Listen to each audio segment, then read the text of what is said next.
सर्वपितृ अमावस्या व्रत कथा। श्राद्ध पक्ष में सर्वपितृ अमावस्या का बहुत ही महत्व है। यह पितरों को विदा करने की अंतिम तिथि है। अगर कोई श्राद्ध तिथि में किसी कारण से श्राद्ध न कर पाया हो या फिर श्राद्ध की तिथि मालूम न हो तो सर्वपितृ श्राद्ध अमावस्या पर श्राद्ध किया जाता है। इस तिथि के महत्व की पौराणिक कथा इस प्रकार है। देवताओं के पितृगण अग्निस्वात जो सोमपथ लोक में निवास करते थे, उनकी मानसी कन्या अच्छोदा नाम की एक नदी के रूप में अवस्थित हुई। मत्स्य पुराण में अच्छोद सरोवर और अच्छोदा नदी का जिक्र मिलता है, जो कि कश्मीर में स्थित है। अच्छोदा नाम तेषां तो मानसी कन्या नदी अच्छोदम नाम च सरः पितृभिः निर्मित पुरा। अच्छोदा तो तपश्चक्रे दिव्यम वर्ष सहस्त्रकम।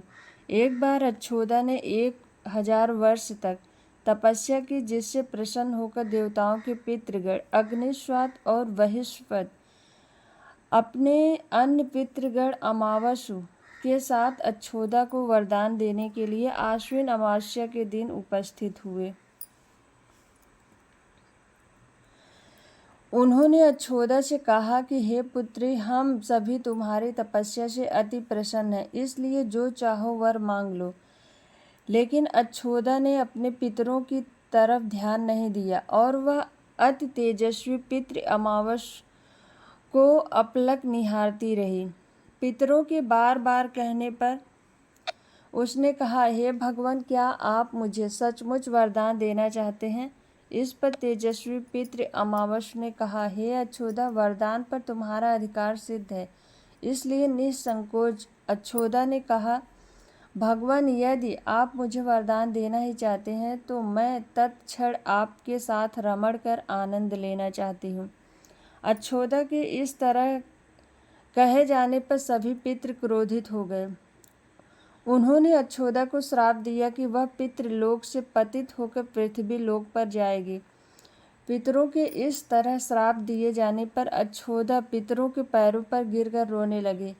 इस पर पितरों को दया आ गई। उन्होंने कहा कि अच्छोदा, तुम पतित योनि में श्राप मिलने के कारण मत्स्य कन्या के रूप में जन्म लोगे। पितरों ने आगे कहा कि भगवान ब्रह्मा के वंशज महर्षि पराशर तुम्हें पति के रूप में प्राप्त होंगे। तुम्हारे गर्भ से भगवान व्यास जन्म लेंगे। उसके उपरांत भी अन्य दिव्य वंशों में जन्म लेते हुए तुम श्राप मुक्त होकर पुनः पितृलोक में वापस आ जाओगे। पितरों के इस तरह कहे जाने पर अच्छोदा शांत हुए। अमावस के ब्रह्मचर्य और धैर्य की सभी पितरों ने सराहना की एवं वरदान दिया कि यह अमावस्या की तिथि अमावस के नाम से जानी जाएगी। जो प्राणी किसी भी दिन श्राद्ध न कर पाए, वह केवल अमावस्या के दिन श्राद्ध तर्पण करके सभी बीते 14 दिनों का पुण्य प्राप्त करते हुए अपने पितरों को तृप्त कर सकते हैं। तभी से प्रत्येक माह की अमावस्या तिथि को सर्वाधिक महत्व दिया जाता है। यह तिथि सर्वपितृ श्राद्ध के रूप में भी मनाई जाती है। उसी पाप के प्रायश्चित हेतु कालांतर में यही अच्छोदा महर्षि पराशर की पत्नी एवं वेदव्यास की माता सत्यवती बनी थी।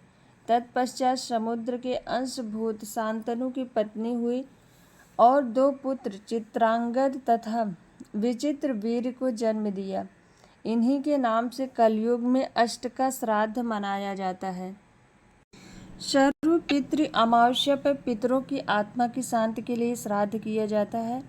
आप अगर सर्वपितृ अमावस्या पर अपने पितरों का श्राद्ध कर रहे हैं तो आपको कुछ ऐसे सत्कर्म भी करने चाहिए जिससे कि आपके पिता आपसे खुश रहकर आप पर अपनी कृपा बनाए रखें। सर्वपितृ अमावस्या पर किए जाने वाले यह काम ऐसे हैं जिन्हें करने से आपके घर में पूरे साल सुख समृद्धि का वास रहता है, साथ ही धन धान्य की भी कमी नहीं होती है।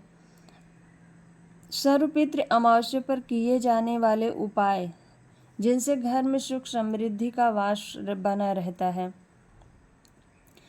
शाम के समय घर के बाहर दक्षिण दिशा में एक दीप जलाने से पितरों के साथ माता लक्ष्मी की कृपा आप पर बनी रहती है। गाय, कुत्ता, कौवा को ग्रास दें और भोजन का कुछ भाग किसी सुनसान स्थान पर अथवा नदी तालाब के पास रखें। माना जाता है कि इससे जिन लोगों का श्राद्ध नहीं किया जाता है वे अनजान पितर उस भोजन को खाते हैं और उनके मन से आपके लिए आशीर्वाद निकलता है।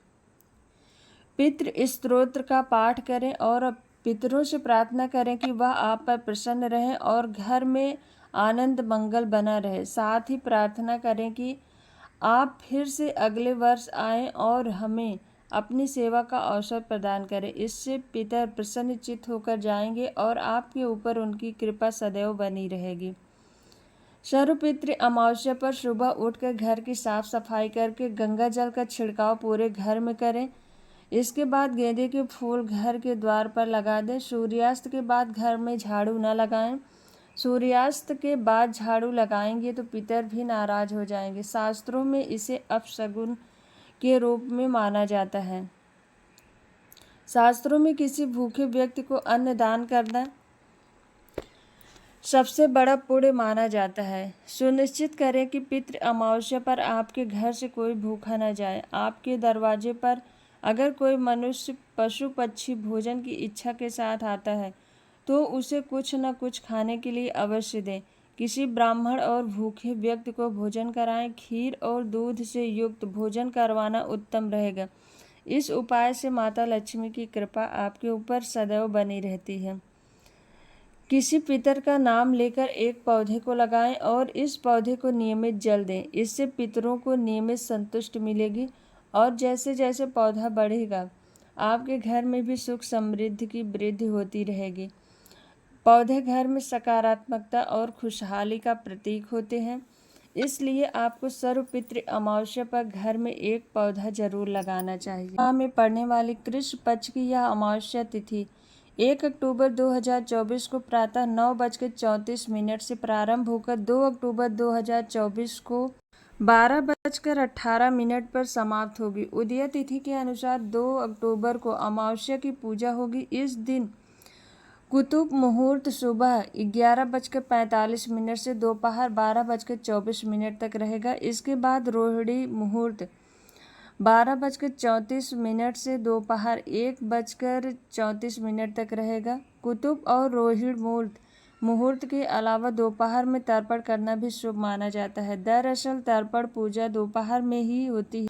विद्वानों के अनुसार दोपहर के समय किया गया तर्पण पितरों द्वारा स्वीकार किया जाता है। सर्वपितृ अमावस्या का तर्पण मुहूर्त 2 अक्टूबर को दोपहर 1:21 से अपराह्न 3:43 तक रहेगा।